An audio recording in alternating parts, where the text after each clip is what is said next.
And to shed more light on this topic, I'm so delighted to be accompanied over the phone by the journalist and the political analyst, Mr. Ramzy Khoury. Good evening, sir.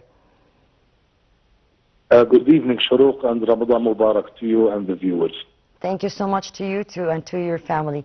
Well, of course, though we are in Ramadan, as you said, it's getting much worse in Palestine with the overcrowded camps, the death toll that is happening every day, and of course the circumstances with the, like what we can say, like devastating circumstances that they are living in or through right now. Absolutely, Shuruq. The carnage still continues. We have people who are killed today. But also the fact that not all of the materials that are supposed to go through the Rafah crossing are going through. Israel is still restricting the flow of aid into Gaza, as well as the flow of people. Makes this Ramadan a very tough Ramadan, Shuruq, for the Palestinians who obviously have a culture of iftar, a culture of suhoor. The children usually await Ramadan to come in order for them to celebrate. None of this is happening in Gaza. And not only in Gaza, but also in the West Bank. And it seems that Israel is intentionally trying to ruin this special time for Muslims as part of its attempts to convince Palestinians that there is no place for them here. They really need to go elsewhere. That's part of their ethnic cleansing plan. But this is what is going on. The atmosphere of Ramadan is definitely not there. People are still living in misery because they don't have the proper housing and none of that. The Palestinians are sitting there listening to all of the statements that are being made, whether it's from the peace board that met in Washington, D.C., or the media, hoping that if you like, there is a light at the end of the tunnel. But it is obvious that this is not going to be an easy Ramadan. This will be a Ramadan to remember for many years to come. Well, Mr. Ramzy, for sure, we are just shedding more light on the nonchalant actions of the Israeli side. Of course, lots of violations still going on. Not just that, but also as we can see that even the camps are collapsing from the overcrowded people over there. And of course, the international community is talking to himself, I guess, right now, which is also Trump. On the other hand, he's gathering the people for what he calls board of peace, and still nothing is happening. Whether the aid, as you said, whether more a stoppage of this violation or for the strikes or anything. You're right, and it is very difficult for the Palestinians to trust any agreement that is made, because none of the agreements that were made with Israel, Israel has implemented. It is always the Palestinians who actually implement whatever agreement is done, hoping that this would actually lead to positive results. But then Israel makes sure that none of it is implemented. And therefore there is absolutely no trust. So all of these promises have been void. We had a ceasefire, we're supposed to be in the second phase. Well, Israel didn't meet the requirements of the first phase. It is not meeting the requirements of the second phase. So it seems to be futile to a very big degree to reach an agreement with Israel under the auspices of the American administration, because they are the guarantors. They are the ones who are supposed to guarantee Israel's side. Egypt and Qatar are guaranteeing the Palestinian side, and they're doing a great job at it. And Trump came out thanking them for all of the help that they have done. So they've been very successful in terms of them guaranteeing the Palestinian side. But the Americans, who are supposed to deliver the guarantee of the Israeli side, is not delivering such guarantees. On the contrary, it seems that Israel has a green light to continue doing whatever it is doing, may it be attacking people, helpless civilians, way beyond the so-called yellow line, inside of refugee camps, inside of Palestinian cities, also the aid that is supposed to flow in order to relieve the Palestinians, that hasn't happened. Trickles of it are coming in, and that's not enough. We are still faced, by the way, with hunger. Some Palestinians are very sick, very ill. We still have a huge problem with hospitals that do not have enough supplies, whether it is for kidney dialysis or we are also seeing Palestinian patients, cancer patients, deteriorating and dying because they are not able to get the support, the medical support that they need. So the pain is ongoing. There is no question that Israel has a green light. It doesn't make a difference, Shuruq, to the Palestinians anymore that statements are made. So the United Nations comes out and makes statements. European countries come out and they make statements. Israel doesn't care about the statements. Israel has been breaking the international law since eternity, but really destroyed international law in the past 2 years, totally throwing it in the garbage bin. Why? Because the international community are not taking any real action against Israel. And it's not just Gaza. What is going on in the West Bank today is extremely dangerous. The land grab that they made in Area C is in effect an annexation of the West Bank. Combine the land grabs with the recent laws that they came up with. Combine that with all of the systematic destruction of refugee camps, infrastructure, roads, farms, etc. This is actual not only annexation, but they are also annexing and stealing the lands to build settlements and to ensure that there is no place for the Palestinians to remain, even in the West Bank. So all of this is happening, and all that is going on in terms of reaction is statements, and statements are meaningless. Unless action is taken against Israel, Israel is going to continue doing what it is doing. And they are exacerbating. They're doing it in a very fast and aggressive manner. They are not waiting for the international community to wake up and take action. They are going ahead and they are trying to grab as much as they can, trying to create a new reality on the ground. ASAP. They are on steroids doing this in the West Bank. So there is no question that this is an attempt to finish the Palestinian cause, to reach a point where they're going to come and say, you want a two-state solution, where is the Palestinian state going to be? There is no place for the Palestinian state to sit. Yes. But also, Shuruq, what is going on is that, I'll give you an example. Yesterday was the first day for the Palestinians in Ramadan. And you're talking about hundreds of thousands of Palestinians who are used to go and pray at Al-Aqsa Mosque. Yeah. And what the Israelis did, they shut it all out. They closed all borders. They made people wait for hours only to turn them back. And who are these people? These are elders, because the youngsters are not allowed to go to Jerusalem and to travel to Jerusalem. Only the elders are given permits. These people have permits. These people are old. And we saw tens of thousands on each border crossing, each mahsoom, what the Israelis call a mahsoom, which is a checkpoint. And these people got stuck at the checkpoints. They were taking women and men in for searches. They were bodily searching people.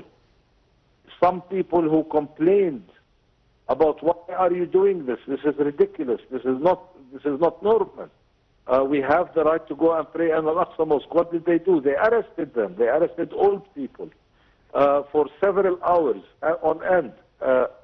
They are trying to destroy the will and the perseverance of the regular civilians. They are trying to tell them that, no, you are not going to pray in Al-Aqsa Mosque. Your holy places are out of your way. You are not going to be able to reach them. And these messages are messages that have to do with a whole project called the Ethnic Cleansing Project, to convince the Palestinians to pack up and leave. This is what they want to do. Of course, ethnic cleansing is going in different directions, to tell you the truth, whether it's coming from starvation or just preventing the aid, or they are just, I guess, encouraging more of destruction and distraction for the negotiating and the dialogue that is going on. Of course, as you said, Mr. Youssef, that the whole international community is repeating what have been said already. So it's just a statement, as you said. United Nations today is warning from the overcrowdedness of the camps, and still nothing happening when it comes to the aid, when it comes to extra camps. And we've seen like dozens of fires that happened also in the tents due to the weather circumstances. Also that the Palestinian side, where Hamas spokesman Hazem Qasim said that they don't really mind to handle what's going on there without the internal affairs when it comes to the board of peace, which Trump is calling for, or just boarding it. I don't know what he's doing actually, but I think it's like a handful of countries also committing to help with the troops. So this is good. Well, yeah. Well, the Palestinians have accepted pretty much whatever is coming their way. But there is a reason behind the mystery, because there is a mystery. I'll give you an example. Mr. Trump and his board peace are talking about 20,000 foreign troops that are going to be in Gaza, based in Gaza. And they're also talking about around 5,000 police members. 2,000 Palestinians have already applied to become members of the new police force that is going to be under the management of the Palestinian Council. Let me tell you something, Shuru. Yes. Do you know the size of the police force that was in Gaza before? 50,000. There were 50,000 members of the police in Gaza. These people are going to be dismantled, and they're going to be thrown out of a job, and they are not part of the international force, nor are the 50,000 part of the 5,000 policemen who are going to be under the auspices or under the control of the Palestinian Council. Now, what is the role of the international military force? Because these people are army, they are not police. The work of army is very different from the work of police. Yes. Police is all about civic action. Army is all about war. Yes. So we have 20,000 soldiers who are all about war. We have 5,000, or maybe some more than 5,000. I've heard other figures, by the way, and that's part of the mystery, because once you hear different figures coming out, I've heard 7,000 and I've heard 10,000. But even 10,000, there were 50,000 policemen and women on the ground before all of this happened. And so it is very mysterious what is going to be the role of the international military force, the role of the police, and why isn't the Palestinian Council still not allowed to enter Gaza? They've been trying to enter Gaza. Yes. They haven't been allowed to enter Gaza until today. They were supposed to be already in Gaza in order to manage the situation on the ground. That's their job. That's what they're supposed to do. And yet, if you listen to Israeli media and all of the statements that the Israeli politicians or military are making, it gives you the impression that they are not going to allow any of this to happen on the ground in reality. And if that's the case, then what is the USA going to do? Because this is an American project. Even the peace board is an American project. The peace board is going to be headed by Donald Trump, even if he is no longer the American president in the future. It's a pure American project that is totally in the name of that one man who is the President of the United States of America. Yes. And therefore, aren't the Americans going to guarantee that the Israelis will allow action to happen? The other mysterious thing, they declared at the Peace Board meeting yesterday, Shuruk, that they are receiving donations of $7 billion for the reconstruction of Gaza. Mm-hmm. And the United States of America is throwing in another $10 billion for that purpose. So we have commitments, according to them, of $17 billion. Mm-hmm. Is there a plan to how to spend this money on the ground? What is going to be the cost of running this operation, administration, etc.? Because, by the way, that could be a few $billion. Mm-hmm. That could be a few $billion. That money could be spent on administration and the cost of having an international military force on the ground, and but the Palestinians may not see much of the effect of that money. So where is the plan? Where is the roadmap to the rebuilding of Gaza? What are the priorities for that project? Because if you were to ask me, I would tell you the immediate priority is the housing, because as we were saying a minute ago, there is a very big problem with crowding, and all of these people are living in tents that are torn up, and we are in the middle of winter and all of that. So that is a priority. Food is a priority. Hospitals are a priority. The road, water, electricity, infrastructure is a priority, because Israel destroyed everything, including the sewage system. The sewage system has been destroyed. The water system has been destroyed. The electricity has been destroyed. Everything. All of that infrastructure needs to be rebuilt. Then there is the other question that we start asking ourselves: how are the Palestinians going to survive without an income? The biggest problem today in Ramadan is that families need to buy food in order to have iftar. They need to buy food. And they can't buy food because they don't have an income. There is no income. They can't work to make an income in order to buy food. How is that going to be tackled?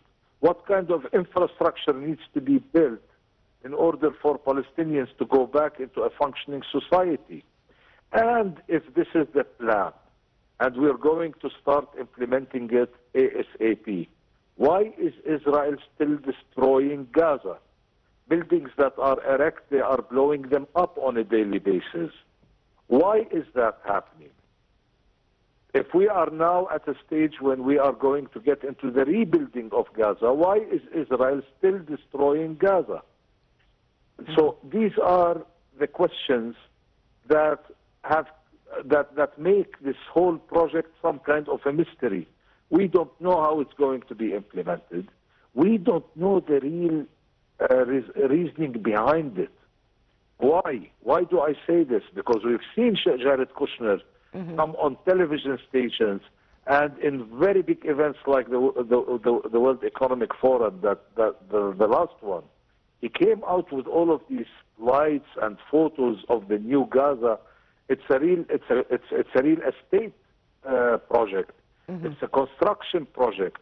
Billions of dollars are going to be spent in order to spent with foreign companies, by the way, that are going to make a huge amount of money building some kind of a real estate business that befits Mr. Jared Kushner and his vision for how to make money. What does this mean to the Palestinians? Who are the stakeholders? How is this going to benefit the Palestinian population on the ground when we are very aware of all of the effort that Israel is putting in order to get the Palestinians out of Gaza and throw them in Africa, for example? Mm-hmm. So this is the biggest challenge. Without clarity, how do you trust the process? If I don't know where this is going to end, how much should I engage in this? This is what a typical Palestinian is thinking today. Am I going to support this? Am I going to engage in it in order for me to achieve what? And that achievement, is it going to be an achievement for me as a Palestinian, or is it going to be an achievement for some construction company that is going to make hundreds of millions of dollars at my expense? Mm-hmm. These are real questions on the ground today inside of not only Gaza, but also in the West Bank. Not only amongst the regular people, but this has got to be a question that the Palestinian president and the Palestinian leadership is very concerned with. And we are hearing them now crying SOS because they see that everything that is happening on the ground in Gaza and in the West Bank is very dangerous. This could lead to the end of the Palestinian people and the Palestinian cause. Well, Mr. Ramzy, for sure, what you're saying is very important, because it's not just about, it's very ironic, actually. It's very funny, like going parallel with the strikes, parallel with like collecting money for the next phase or the reconstruction of Gaza. How come? Like, whom they are fooling? I don't know. But what's going on there is totally unacceptable when it comes also to the displacement of the Palestinian, as Egypt is always keen to say it loudly hundreds of times. It's not going to happen. And of course, with its efforts, we're going to the negotiating table. Not just that, they're doing the efforts of the political affairs here and there, just collecting more voices. But this is a repetitive scenario. Like, we know the story before it's even being told. You know, I want to add something that is very important. Amidst all of this mystery and the vagueness and the uncertainty, well, the most important element is the fact that Egypt, Qatar, Jordan, Arabs are on the peace board. Why? Because they are the ones who may protect Palestinian rights. If they weren't involved, imagine what kind of situation we would be in today. What kind of mystery we would have today. What kind of uncertainty we would have today. It would have been a disaster. It would have been a disaster. The only thing, the only security, sense of security that the Palestinians have today is the fact that Egypt, Jordan, Saudi Arabia, Qatar, these countries are involved. These countries will say, stop, where are you going? What are you doing? Why are you spending this money in the wrong place?